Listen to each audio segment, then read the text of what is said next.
queridos, mais uma vez estamos aqui para a nossa novena de Natal, né? E nós, hoje, no nosso 6º dia, nós estamos caminhando para o fim da nossa novena, nós estamos no nosso 6º dia, é um dia muito importante, né? E que nós vamos dar continuidade, como sempre fazemos, vamos para a nossa oração inicial, né? Queridos irmãos e irmãs, aqui estamos como filhos e filhas do Pai, preparando-nos para bem celebrar e viver o mistério do Natal do Senhor, nossa esperança. O mundo precisa da esperança do Natal de Jesus. Como igreja, comunidade de irmãos e irmãs em Cristo, iniciemos o nosso encontro. Em nome do Pai, do Filho, do Espírito Santo. Amém. O Advento é tempo de esperança viva. Esperamos o encontro definitivo e pleno com Emmanuel, o qual já vive conosco e em nós. Que por meio destes encontros, em preparação para o Natal, renasça sempre mais forte a esperança do menino de Belém em nossos corações. Ó Jesus, nossa esperança faz brilhar em nós a luz do teu Natal. Maria, Mãe da Esperança, acompanha-nos nesta peregrinação. Ave Maria, cheia de graças, o Senhor é convosco. Bendita sois vós entre as mulheres, bendito é o fruto do vosso ventre, Jesus. Santa Maria, Mãe de Deus, rogai por nós, pecadores, agora e na hora de nossa morte. Amém. Então vamos lá, vamos para o nosso 6º dia, tá? Iniciamos o 6º encontro de nosso caminho em preparação para o Natal do Senhor, no qual queremos nos deixar iluminar pela esperança. Hoje, continuamos a reflexão do encontro passado sobre o movimento que a esperança desperta em nós. O nosso tema será uma esperança viva. A esperança cristã é uma esperança ativa e inabalável. Não é sadio para a nossa fé esperar que todos os nossos problemas sejam resolvidos por uma prece, como se Deus fosse uma espécie de mágico. Deus age em nossa história, fecundando-a de esperança em esperança. Assim, a esperança nasce e cresce lentamente, rompendo o nosso comodismo e nos levando a ações concretas de amor e de serviço. Uma esperança ativa. É interessante isso, né? A gente perceber que não é rezando somente que os momentos, as nossas dificuldades serão solucionadas. Por quê? Porque nós, quando rezamos, essa oração entra em nós como algo para solidificar essa esperança que é um processo. Então, se eu tenho esperança, eu sei que a vida, que o que eu estou vivendo vai melhorar, não é? Mas depende de quem? Depende de mim, depende da minha ação, depende do que eu vou fazer com ela. Então, esse é o ponto de hoje, não é? Não é ficar de braços cruzados, mas é assim como foi necessário de tantas ações para que esse Deus nascesse, não é? Estivesse no nosso meio. Dependeu de pessoas. Então, esse que é o ponto. Né? Então, vamos lá, gente. Contemplamos, né, a iluminação bíblica, contemplemos São José, o homem de esperança ativa. Tá? Então, vamos lá. Nós vamos ver Mateus 1, de 18 a 25. Mateus 1, de 18 a 25. Eis como nasceu Jesus Cristo. Maria, sua mãe, estava desposada com José. Antes de coabitarem, aconteceu que ela concebeu por virtude do Espírito Santo. José, seu esposo, que era um homem de bem, não querendo difamá-la, resolveu rejeitá-la secretamente. Enquanto assim pensava, eis que um anjo do Senhor lhe apareceu em sonhos e lhe disse: José, filho de Davi, não temas receber Maria por esposa, pois o que nela foi concebido vem do Espírito Santo. Ela dará à luz um filho, a quem porás o nome de Jesus, porque ele salvará o seu povo de seus pecados. Tudo isto aconteceu para que se cumprisse o que o Senhor falou pelo profeta. Eis que uma virgem conceberá e dará à luz um filho, que se chamará Emanuel, que significa Deus conosco. Despertando, José fez como o anjo lhe havia mandado e recebeu em sua casa sua esposa.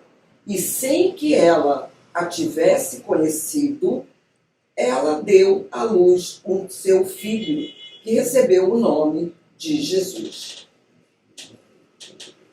Gente, sempre quando eu falo sobre essa passagem, muitas pessoas não entendem, né? Que é a palavra, né? A palavra do Senhor, e a gente agradece a Ele por essa palavra, para que a gente possa entender o significado do sim de José, né? Então, veja, naquela época, as crianças já estavam, vamos dizer assim, já tinham aquela noção de que já seriam casadas com aquelas pessoas. Não existia um rito, como nós temos hoje, de casamento, de matrimônio. Então, elas eram já estavam certas para aquelas outras pessoas, né? Uns com os outros. Então, Maria tinha isso. Ela sabia que ela iria casar com José. Ela estava casada, era desposada com José. Mas não coabitaram, lembra? Né? Há 2 dias atrás, né, a anunciação, que ela pergunta para o anjo: ué, mas como vai acontecer isso? Eu não conheço homem nenhum. Ela não conhece homem nenhum. Ela não sabia, né? Ela só tinha a certeza de que ela estava destinada para aquele homem, mas ela não o conhecia. Então, a beleza está aí. E José, sabendo que Maria estava grávida, ora, como é que ele vai dizer, não é?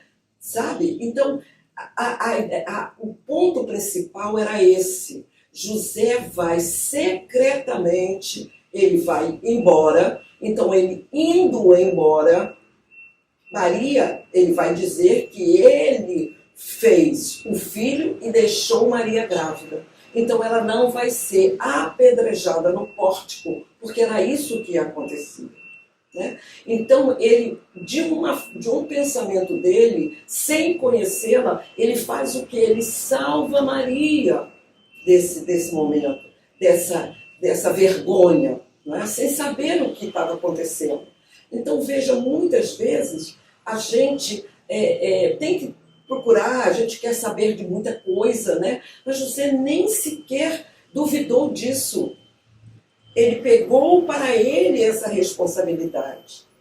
E o anjo viu que esse homem era perfeito para ser o pai adotivo de Jesus, não é? Tanto que diz para ele: não é isso, José. Não é? E José era aquele homem que não falou nada na Bíblia. Ele não tem uma ação de falar. Né? Ele não fala, mas ele faz. Não é? E ele aceita, e ele percebe que quem falou com ele foi o anjo. E ele aceita e ele volta, não é? E ele diz para Maria que ele sabe o que está acontecendo. Mas você viu ele dizer isso? Não, sou eu que estou falando. Não é? Então, veja, muitas vezes a gente não quer nem saber o que o outro, por que o outro fez aquilo, né? Quais foram as razões para aquela outra pessoa fizesse, não é? A gente não quer saber, a gente só quer saber do nosso pensamento. Não é? E José não. José faz isso para nós. Então, a ação de José esse sim de José foi o laço que faltava para que essa família, que Jesus nascesse na Sagrada Família. Né?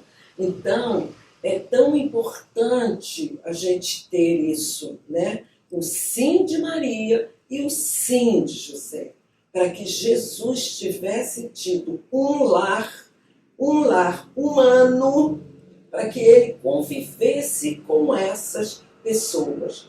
Foram pessoas especiais, não é mesmo?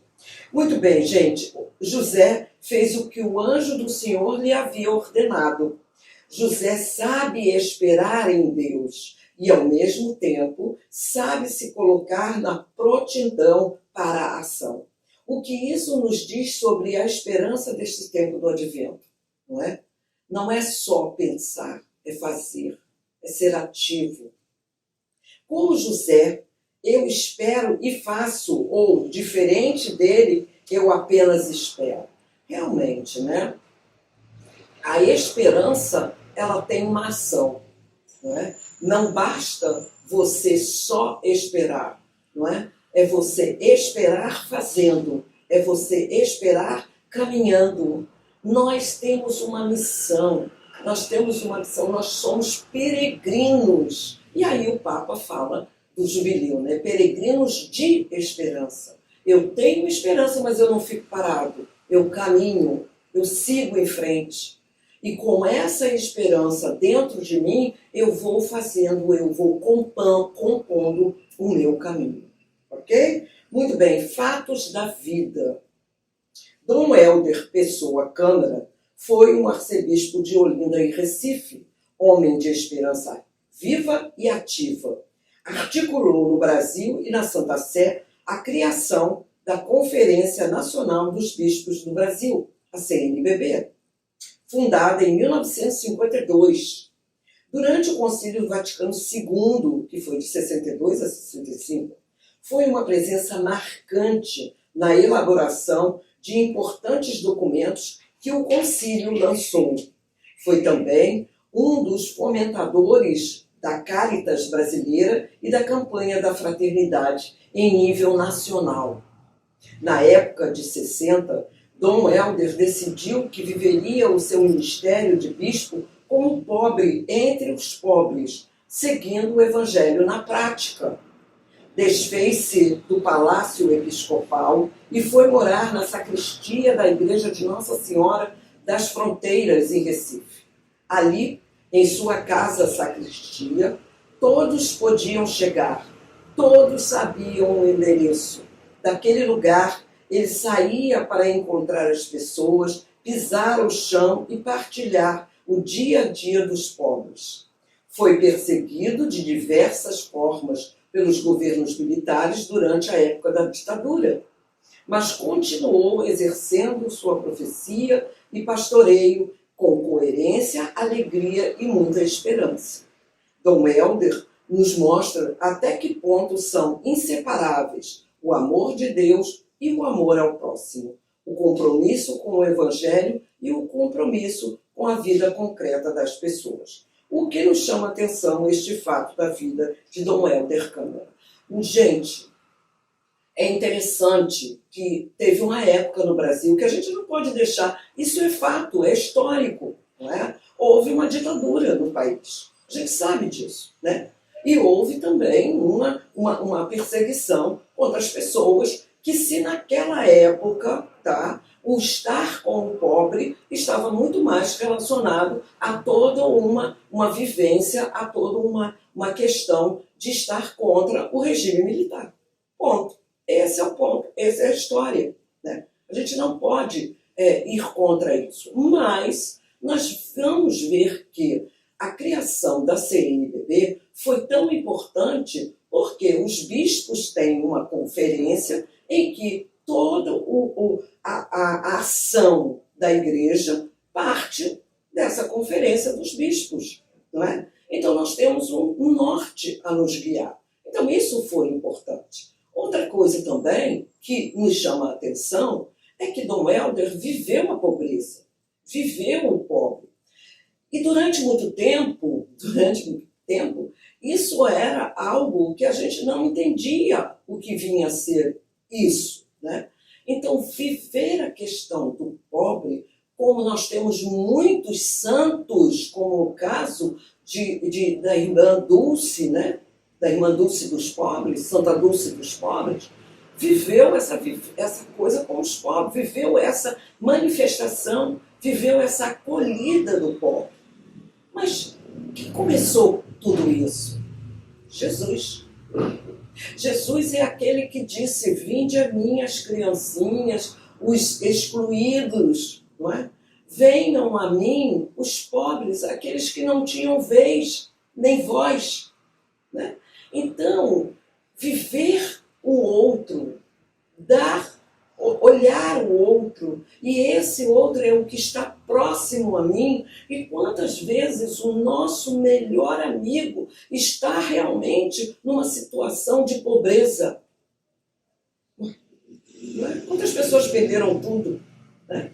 Então, estar ao lado do pobre, nós hoje em dia estamos ao lado de muitos pobres, pobres em espírito, pobres financeiramente, pobres pessoas que não têm condições de seguir sozinhas, né? Eles são pobres. Então, estar ao lado dos pobres é a nossa missão, é a nossa vocação. Entende? Então, você não precisa levantar, e é o que eu digo, você não precisa levantar uma bandeira política, mas é a bandeira de Jesus que vamos levantar. É essa bandeira que nós precisamos. É esse Jesus que viveu, sim, para isso. Eu não posso dizer que eu amo a Deus se eu não amo ao meu irmão. Consequentemente, se eu não amo o meu irmão, eu não me amo. Porque para eu ser alguém, para ajudar alguém, eu preciso entender quem eu sou. Então, esse triângulo, essa tríade está unida. O amor a Deus, o amor ao irmão, o amor a mim. Então, eu não vou deixar que coisas aconteçam comigo, como eu não vou deixar que aconteçam coisas com o meu irmão. Porque isso eu estou dizendo que eu amo a Deus. Entende, gente? É muito complexo. Vejam como a gente tem um campo para a reflexão. Como eu posso refletir isso tudo, não é? Mas sempre vendo as ações, as atitudes, a palavra, sempre vendo o que Jesus fez, não é? Ok, minha gente? Então vamos lá. Vamos rezar com a palavra. Neste advento, peçamos ao Senhor esta graça. Senhor, dá-nos uma esperança ativa, para que não tenhamos medo. Senhor, dá-nos uma esperança ativa, para que não nos fechemos em nossos comodismos. Senhor, dá-nos uma esperança ativa, para que possamos celebrar bem o Natal. Senhor, dá-nos uma esperança ativa, para que sejamos peregrinos de esperança. Senhor, dá-nos uma esperança ativa. Compromisso de irmãos. Que nossa esperança não seja passiva e que nossa fé não seja apenas passiva, mas que nos leve a ações concretas e a uma mudança da vida e de planos. Não tenhamos medo de nos levantar e fazer o que o Senhor nos pede. Exatamente. Não tenhamos medo de agir, não tenhamos medo de nos manifestar naquilo que a gente sabe que é importante, não é? Não tenhamos medo, sejamos peregrinos de esperança. Ok, gente, vamos para a nossa oração final, que nós sabemos que a nossa oração final é a oração do jubileu, tá? Pai que estás nos céus, a fé que nos destes no teu Filho Jesus Cristo, nosso irmão, e a chama de caridade derramada nos nossos corações, pelo Espírito Santo, despertem em nós a bem-aventurada esperança, para que a vinda do teu reino, a tua graça nos transforme em cultivadores diligentes das sementes do Evangelho que fermentem a humanidade e o cosmos, na esperança confiante dos novos céus e nova terra. Quando, vencidas as potências do mal, se manifestar para sempre a tua glória. A graça do jubileu reavive em nós, peregrinos de esperança, o desejo dos bens celestes e derrame sobre o mundo inteiro a alegria e a paz do nosso Redentor. A ti, Deus bendito na eternidade, louvor e glória pelos séculos dos séculos. Amém. Pai nosso, que estás nos céus, santificado seja o vosso nome. Venha a nós o vosso reino, seja feita a vossa vontade, assim na terra como nos céus. O pão nosso de cada dia nos dai hoje. Perdoai-nos as nossas ofensas, assim como nós perdoamos a quem nos tem ofendido. E não nos deixeis cair em tentação, mas livrai-nos do mal. Amém. Ave Maria, cheia de graças, o Senhor é convosco. Bendita sois vós entre as mulheres, bendito é o fruto do vosso ventre, Jesus. Santa Maria, Mãe de Deus, rogai por nós, pecadores, agora e na hora de nossa morte. Amém. Glória ao Pai, ao Filho e ao Espírito Santo, como era no princípio, agora e sempre. Amém. Em nome do Pai, do Filho e do Espírito Santo. Amém. Até amanhã, se Deus quiser. Tchau, tchau.